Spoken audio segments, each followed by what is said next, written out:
Assalamualaikum warahmatullahi wabarakatuh. Ma'asyiral muslimin, muslimat yang dimuliakan oleh Allah, beberapa malam lagi kita akan memasuki malam nisfu Sya'ban, di mana keutamaan dan kelebihan malam nisfu Sya'ban itu ada disebutkan di dalam beberapa hadis Nabi sallallahu alaihi wasallam. Seperti hadis yang diriwayatkan oleh Imam Tirmizi rahimahullahu taala dan Ibnu Majah.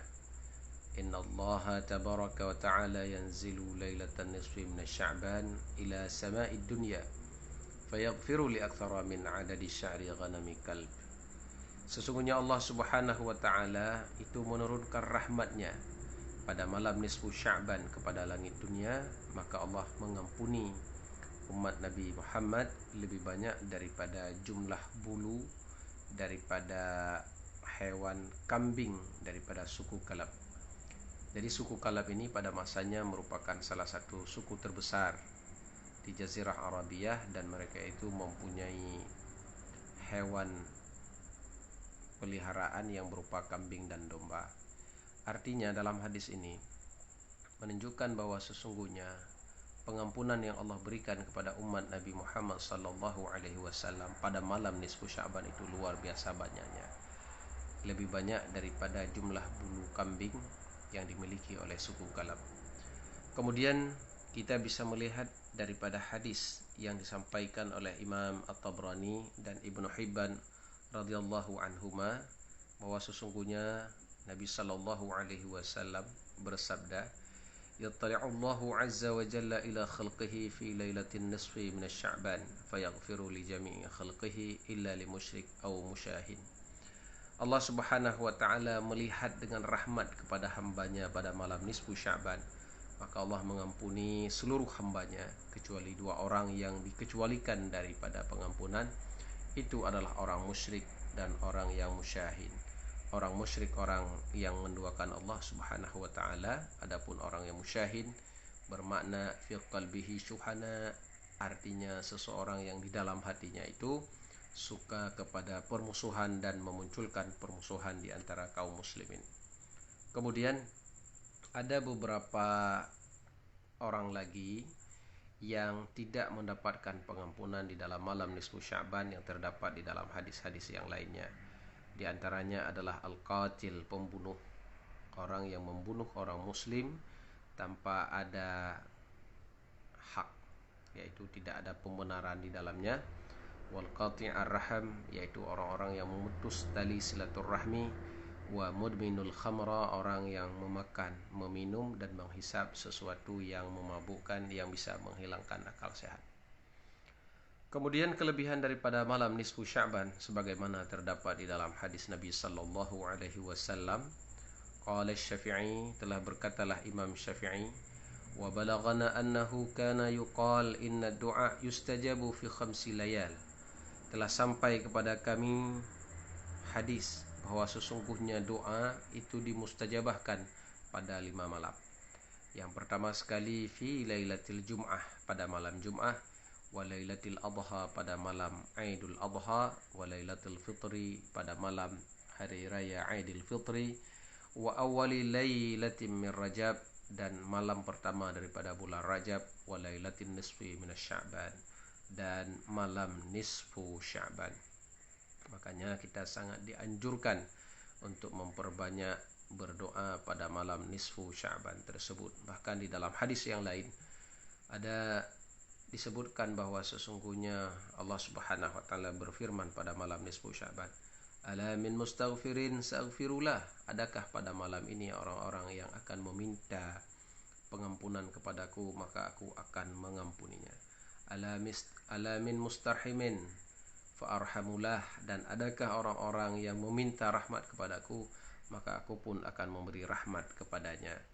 Kemudian fadilah, keutamaan daripada malam nisfu Sya'ban, salah satunya adalah turfa'ul a'mal ilallahi ta'ala. Malam nisfu tersebut diangkatnya amalan setiap hamba kepada Allah subhanahu wa ta'ala. Sebagaimana sudah ma'ruf bahwa sesungguhnya setiap hari itu ada pengangkutan ataupun pengangkatan amalan pada Allah subhanahu wa ta'ala yang terjadi pada waktu selesai daripada salat subuh dan usai salat asar. Kemudian ada proses diangkatnya amalan kepada Allah Subhanahu wa taala yang terjadi dalam setiap pekan. Itu terjadi pada hari Senin dan pada hari Kamis. Kemudian ada pengangkatan amalan seorang hamba itu setiap 1 tahun sekali, dan itu terjadinya pada malam nisfu Sya'ban. Ma'asyiral muslimin muslimat yang dimuliakan oleh Allah. Kemudian karena begitu besarnya fadilah daripada malam nisfu Sya'ban, kita dianjurkan untuk melakukan berbagai macam amalan yang insyaallah telah kami rangkum di dalam video singkat ini. Yang pertama sekali, sesuai dengan hadis Nabi sallallahu alaihi wasallam, "Idza kanat lailatun nisfi min Sya'ban, faqumu lailaha wa sumu naharaha." Apabila telah tibanya malam nisfu Sya'ban, maka dirikanlah, hidupkanlah malam itu, wa sumu naharaha, dan berpuasalah pada siang harinya. Ma'asyiral muslimin, kita dianjurkan untuk menghidupkan malam-malam nisfu Sya'ban. Dan cara menghidupkan itu dalam beberapa penjelasan alim ulama yang lainnya, mu'dham lailiha, artinya kita disuruh untuk menghidupkannya sebagian besar waktu malam. Artinya jika waktu malam itu 12 jam, maka kita harus menghidupkannya dengan berbagai ibadah lebih daripada setengahnya, artinya lebih daripada 6 jam. Kemudian dengan apa kita menghidupkan malam tersebut? Yang pertama sekali adalah dengan memperbanyak istighfar. Karena mengapa? Karena istighfar itu juga sangat dianjurkan pada malam nisfu Sya'ban dan di dalam bulan Sya'ban itu sendiri. Memperbanyak istighfar itu merupakan salah satu perintah Allah Subhanahu wa taala, baik di dalam Al-Qur'an ataupun di dalam sunnah Nabi sallallahu alaihi wasallam. Bahkan di dalam hadis Nabi, Rasulullah sallallahu alaihi wasallam bersabda, "Man lazimal istighfar, ja'alallahu li kulli dhaikin makhraja wa li kulli hammin faraja wa razaqahu Allahu min haitsu la yahtasib." Seseorang hamba Allah yang memperbanyak istighfar, maka jika dia berada di dalam kesempitan, maka Allah akan melapangkannya. Jika ia berada di dalam kesusahan, maka Allah akan membahagiakan dia. Dan ia akan diberikan rezeki dari jumlah arah dan bentuk yang tidak disangka-sangkanya. Maka perintah memperbanyak istighfar pun itu diperintah bagi kita untuk memperbanyakkannya di dalam malam nisfu Sya'ban.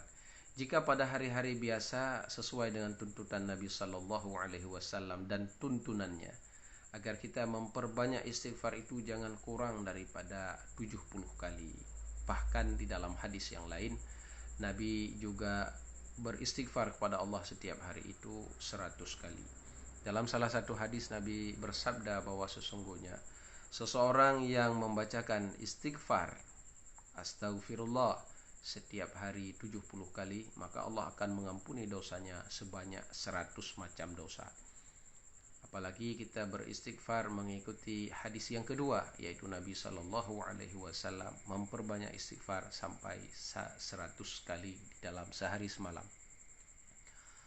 Kemudian yang kedua yang diperintahkan untuk kita perbanyak pada malam nisfu Sya'ban tersebut di dalam kita menghidupkan malam itu, yaitu memperbanyak selawat kepada Nabi sallallahu alaihi wasallam.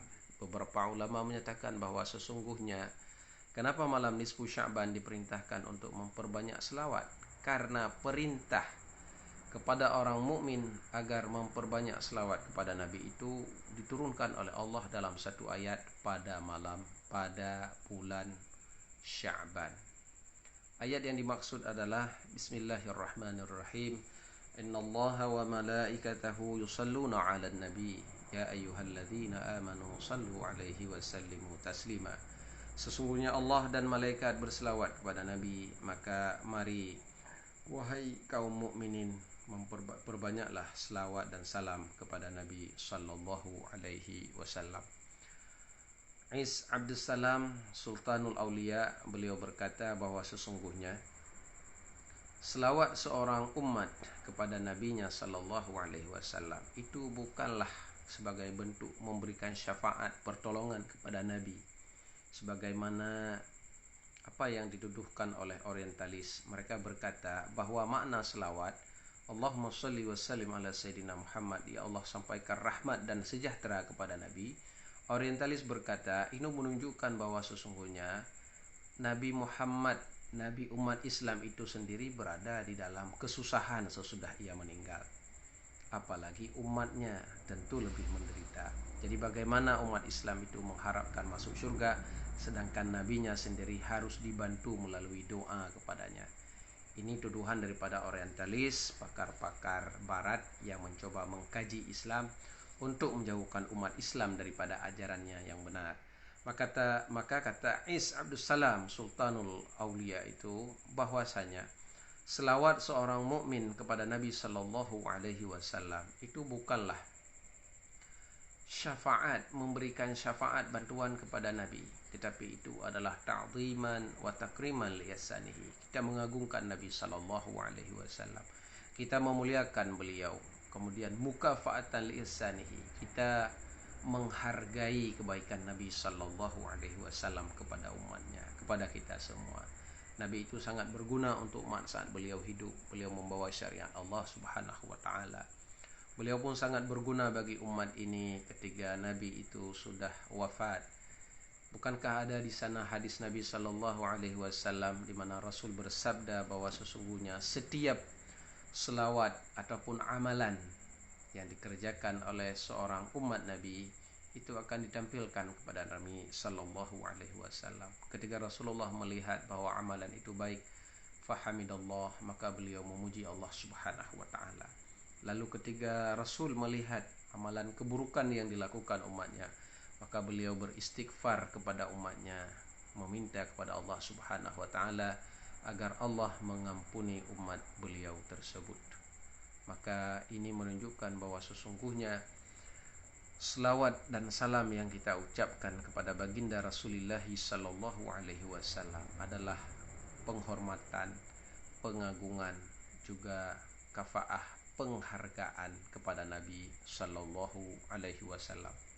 Bahkan di dalam beberapa kitab disebutkan bahwa Imam Asy-Syafi'i rahimahullah taala beliau akan memasuki surga Allah tanpa adanya hisab. Lalu sebabnya adalah Nabi sallallahu alaihi wasallam menjelaskan di dalam mimpi seseorang hamba yang bertanya kepada Rasulullah di dalam mimpi, "Ya Rasulullah, apa yang engkau lakukan kepada Imam Syafi'i?" Maka Nabi sallallahu alaihi wasallam bersabda bahwasanya Imam Syafi'i itu akan memasuki surga Allah tanpa adanya hisab. Lalu sahabat tersebut bertanya, ini bukan sahabat Nabi, ini adalah seorang yang alim yang bermimpi. Beliau bertanya kepada Nabi sallallahu alaihi wasallam, dengan sebab apa Imam Syafi'i itu memasuki surga Allah tanpa adanya hisab? Lalu Nabi sallallahu alaihi wasallam dengan sebab dia menulis di dalam kitab umnya dan beliau pun sering berselawat, Allahumma salli wa sallim ala Muhammadin kullama dzakarahu dzakirun wa ghafala an dzikrihi laghafilun, yang bermakna, ya Allah sampaikan rahmat dan sejahtera kepada Nabi sallallahu alaihi wasallam, Nabi Muhammad sallallahu alaihi wasallam, sebanyak orang yang mengingatmu dan sebanyak orang yang melupakanmu. Di dunia ini manusia ada dua, mengingat Allah dan ada orang yang melupakan Allah. Maka Imam Syafi'i itu berdoa kepada Allah agar senantiasa dilimpahkan rahmat dan sejahtera kepada Nabi selama ada orang yang mengingat Allah dan selama ada orang yang tidak mengingat Allah. Berkaitan tentang tata cara kita berselawat kepada Rasulullah sallallahu alaihi wasallam, maka Imam Nawawi rahimahullah taala yang merupakan salah seorang ulama besar dalam mazhab Imam Asy-Syafi'i rahimahullah taala, beliau menyatakan bahwa makruh dipisahkan antara salah dan salam ketika kita berselawat kepada baginda Rasulullah sallallahu alaihi wasallam. Maka di dalam malam nisfu Sya'ban itu kita sangat dianjurkan untuk memperbanyak selawat kepada Nabi sallallahu alaihi wasallam, karena perintah untuk memperbanyak selawat kepada Rasulullah itu diperintahkan pada bulan Sya'ban. Kemudian yang ketiga yang sangat dianjurkan bagi kita untuk menghidupkan malam nisfu Sya'ban itu yaitu dengan memperbanyak doa. Ad-du'a'u mukhul ibadah. Doa itu adalah inti daripada ibadah. Bukankah Allah Subhanahu wa taala seperti hadis yang barusan kita sebutkan bahwa Allah berfirman di dalam hadis qudsi ketika malam Lailatul Qadar itu, ala min mustaghfirin faghfirulah, adakah orang yang meminta pengampunan kepadaku? Artinya adakah orang yang berdoa yang di dalam doanya itu meminta ampunan kepadaku, faghfirulah, maka aku akan mengampuninya. Ala minal mustarhimin fa'arhamulah, adakah orang yang berdoa meminta kasih sayangku pada malam ini, maka aku pun akan memberikan kasih sayangku ini. Karena itu, ma'asyiral muslimin muslimat, mari kita memperbanyak doa di dalam malam nisfu Sya'ban. Kemudian yang keempat, salah satu amalan yang sangat dianjurkan untuk kita memperbanyakkannya pada malam nisfu Sya'ban adalah membaca Al-Quran. Karena bulan Sya'ban sendiri menurut sebagian ulama dinamakan dengan bulan Qurra, bulan yang banyak sekali dianjurkan untuk memperbanyak membaca Al-Quran.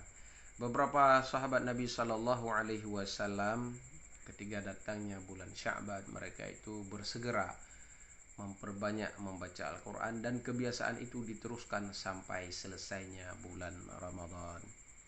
Dalam hadis Nabi disebutkan bahwa iqra'ul Quran fa innahu ya'ti yaumal qiyamah syafi'an li sahibihi ataupun li ahlihi. Bacakanlah Al-Quran karena Al-Quran itu akan menjadi syafaat bagi pembacanya. Ma'asyiral muslimin muslimat, di dalam kitab Madza fi Sya'ban, karya daripada Syekh Muhammad Alawi Al-Maliki, yang merupakan kitab yang menjadi kajian kita pada malam ini, disebutkan bahwa sesungguhnya kebiasaan di sebagian tempat di kalangan kaum muslimin dan muslimat membacakan surat Yasin 3 kali pada malam nisfu Sya'ban, maka itu bukanlah satu perkara yang salah, bukan perkara yang tidak dianjurkan di dalam agama. Memang tidak ada hadis yang menunjukkan kepada mengkhususkan membaca Yasin pada malam itu. Tetapi hakikatnya membaca Yasin yang merupakan salah satu daripada surat Al-Quran itu dianjurkan di mana saja dan kapan saja, kecuali pada tempat-tempat yang dilarang, misalnya di dalam WC dan sebagainya. Lalu kaum muslimin setelah membacakan Yasin 3 kali, mereka itu berdoa kepada Allah Subhanahu wa taala. Maka hakikatnya Yasin yang dibaca itu adalah bentuk tawassul. Mereka membaca Yasin, kemudian mereka berdoa dengan berkah dan bertawassul dengan Yasin itu agar kiranya Allah menerima doa-doa mereka. Maka ini tidak salah sama sekali. Karena mengapa? Tawassul itu sendiri merupakan satu media ataupun satu perantara yang membuat doa seseorang itu mustajabah. Apalagi bertawassul dengan ibadah-ibadah sebagaimana dijelaskan di dalam hadis Nabi yang dikutip oleh Imam Nawawi rahimahullahu taala di dalam kitab Riyadhus Shalihin. Bukankah di dalam kitab Riyadhus Shalihin di sana disebutkan bahwa dahulu ada 3 orang yang mereka itu terjebak di dalam gua, lalu pintu gua itu runtuh dan mereka tidak bisa keluar daripada gua tersebut kecuali sesudah mereka berdoa, yang di dalam doa mereka itu mereka bertawassul dengan amalan-amalan salih. Salah seorang daripada mereka bertawassul dengan birrul walidain, karena dia itu merupakan seseorang yang berbakti kepada orang tuanya, sehingga saat dia selesai berdoa, pintu gua tadi yang tertutup dengan batu akhirnya terbuka sedikit. Kemudian orang yang kedua juga berdoa dengan bertawassul kepada dia menghindari zina. Maka saat itu pun pintu gua itu kembali terbuka lebih lebar daripada doa orang yang pertama. Kemudian yang ketiga, dia berdoa agar terbuka pintu gua itu. Dia bertawassul dengan salah satu amalan yang ia lakukan, yaitu menjaga amanah, di mana ia menjaga kambing daripada pengembala yang bekerja padanya. Maka dengan amalan itu dan ia bertawassul dengan amalan tersebut, akhirnya pintu gua itu terbuka sempurna sehingga ketiga orang ini bisa keluar daripada gua tersebut. para alim ulama, para muhaddisin mengambil daripada cerita tawasul itu bahwa sesungguhnya bertawasul dengan ibadah-ibadah itu dianjurkan, bahkan itu menjadi salah satu sebab mustajabah doa. Maka ketika kaum muslimin di sebagian tempat membaca Yasin, kemudian berdoa dengan berkah Yasin tersebut, bertawasul dengan Yasin tersebut, ini sebenarnya adalah bertawasul dengan ibadah as-salihah yang tentunya tidak ada khilaf ulama tentang pembolehannya. Artinya sepakat ulama bahwa bertawasul dengan ibadah yang salih itu boleh, bahkan masnunah, disunatkan, akan menjadi salah satu sebab mustajabahnya sebuah doa. Karena itu kaum muslimin muslimat yang dimuliakan oleh Allah, sepatutnya bagi kita yang insya Allah jika diberikan umur panjang oleh Allah, kita akan hidup pada malam nisfu Sya'ban, agar tidak menyia-nyiakan kesempatan itu, kesempatan berbuat amalan salih, kesempatan mengharapkan keridhaan Allah, ma'unah daripada Allah Subhanahu wa taala pada malam nisfu Sya'ban yang sangat besar fadilahnya, yang terkenal dengan kemustajabahan doa seorang muslimin. Hadanallahu wa iyyakum ajma'in. Assalamualaikum warahmatullahi wabarakatuh.